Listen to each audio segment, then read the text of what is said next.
Bonjour à tous, bienvenue sur la chaîne LP Photo. Aujourd'hui, un nouveau tuto Photoshop, comment améliorer la sélection d'un objet facilement et rapidement.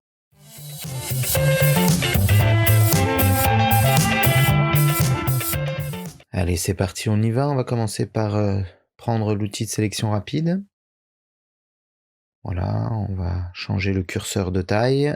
Donc, on maintient Alt, clic gauche et on bouge la souris vers la droite ou la gauche. Alors, on peint. On peint comme il faut. Donc là, on va zoomer, CTRL+. On va baisser notre curseur. Voilà. Pour aller peindre, sélectionner tout le crayon. Voilà, donc là, on peut voir qu'on est sorti. Donc on va tout simplement maintenir la touche Alt enfoncée et garder la sélection active. Voilà, ça réduit donc la sélection. Donc on va faire pareil pour la mine. On réduit encore la taille du curseur et on s'approche au maximum. On essaie quand même d'avoir un résultat assez propre.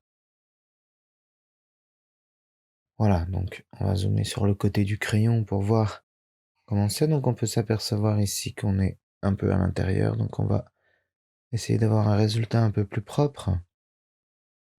Voilà, là on est pas mal, on est pas mal. Voilà, là c'est plutôt bien pour une première sélection. On va arranger tout ça par la suite. Donc on va dézoomer puis on va regarder notre sélection. Donc voilà, elle est pas mal. Bon, voyons voir sur un masque. Donc on clique sur masque de fusion. Ouais, la sélection paraît pas trop mal. Allons voir sur du noir. Donc on va faire un calque de réglage couleur unie en noir. Ok. Voilà, on va passer le calque en dessous de notre arrière-plan. Voilà. Et là, si on zoome, donc on voit que c'est quand même pas super propre. Voilà, on a beaucoup d'aspérité, on a des pics, on a des bosses, on a des creux. Enfin, c'est les bords de la sélection en fait, hein. Quand on fait une sélection rapide, voilà ce que ça donne. On n'a pas forcément tout qui est pris en compte comme on le souhaiterait. Donc il y a possibilité de le faire autrement, c'est-à-dire de le faire à la plume. Donc là, on va sélectionner donc notre masque et vous avez les boutons sélectionner et masquer qui apparaissent en haut et dans la fenêtre propriété. Alors pour avoir la fenêtre propriété, vous allez dans fenêtre, vous cliquez sur propriété. Voilà, donc vous avez donc trois façons de cliquer sur sélectionner et masquer et vous pouvez également le faire en double-cliquant sur le masque de fusion. Donc on va cliquer sur sélectionner et masquer. Voilà, donc on s'assure d'être en affichage sur noir, raccourci A. On laisse tout le reste comme c'est et on va pouvoir commencer. Donc on va commencer avec le lissage.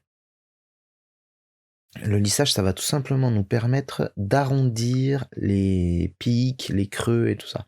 Ça va pas permettre de les rendre droits, de les rendre rectilignes, mais on va arrondir les creux et arrondir les bosses, donc on va essayer de les aligner.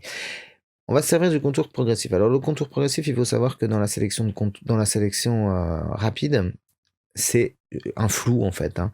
On va flouter les bords de la sélection. Voilà, ça c'est le contour progressif. Donc ça va prendre un peu plus d'extérieur de la sélection en fait. Voilà. Donc bien sûr, c'est pas ce qu'on veut nous, hein, du flou, hein. Nous on veut une sélection propre et nette. Donc on va augmenter le contraste. Et le contraste, vous pouvez l'augmenter beaucoup, beaucoup. Voilà. Donc là, on est à 62 en contraste, on augmentera encore tout à l'heure. Et voici l'outil magique, le décalage de contour. Donc on va décaler. Donc moi, je vous préconise de décaler entre -1 et -3%. Hein, si vous décalez à fond, ça se voit trop. Vous reniez la sélection et là, vous augmentez la sélection en fait. Donc c'est pas le but. Donc là, on va renier entre -1 et -3%. Donc pour l'exemple, on va prendre -3%. On va augmenter à nouveau notre contraste. Voilà, ouais, 82 de contraste, c'est pas mal. Donc là, c'est pas mal. Donc on s'assure qu'on soit bien en sortie vers masque de fusion et on clique sur OK. Voilà notre sélection. Bon, vous allez me dire, c'est pas super quand même. Il y a quand même pas mal de buzz, pas mal de choses comme ça. Il faudrait quand même qu'on l'améliore. Donc bah, c'est tout simple. On va aller sélectionner le pinceau, donc raccourci B. Voilà. Si votre avant-plan n'est pas en blanc, il va falloir le passer en blanc. Pour cela, 2 solutions. Soit vous appuyez sur les 2 flèches que vous avez juste au-dessus, soit vous appuyez sur la touche X. Voilà qui est fait. Donc maintenant, voilà. Donc on va peindre à main levée. On va voir ce que ça donne. Allez, on y va. Donc on peint. Voilà, voilà. Oh là là. Ah, c'est pas terrible, hein. On voit que ça fait encore plus de boss que ce qu'il y avait. On n'est pas droit, on sort du cadre et tout. Bon, alors je vais vous donner une petite technique.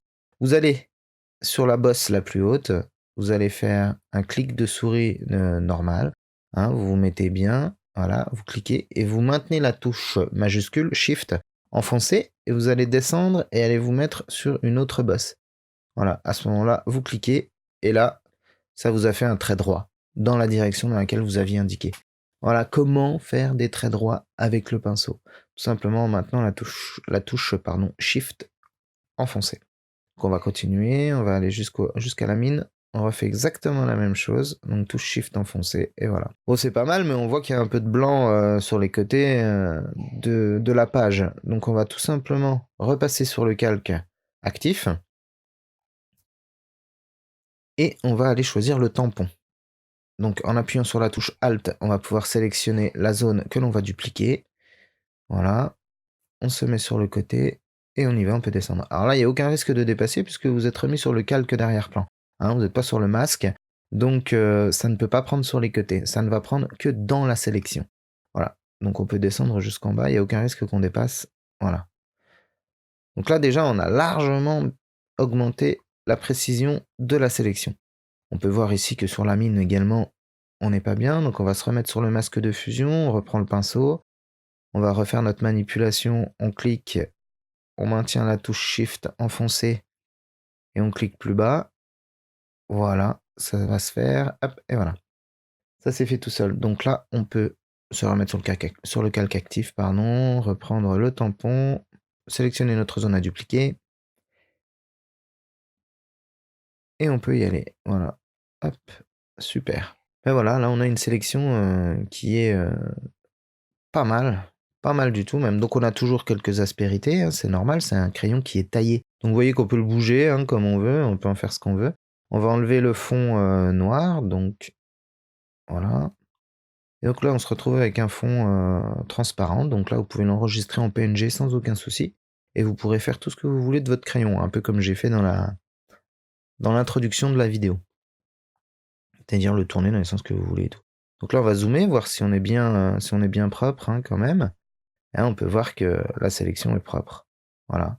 On n'a rien qui dépasse, on n'a plus les aspérités, on a encore les petites bosses là sur les côtés du crayon parce que c'est un crayon de papier, donc voilà, tout est normal. Voilà, vous pouvez maintenant en faire tout ce que vous voulez. Voilà, le tuto est terminé, c'était facile et rapide. N'hésite pas à en parler autour de toi, à liker, à partager et surtout à t'abonner à la chaîne. Active la cloche pour être notifié des prochaines vidéos. À bientôt!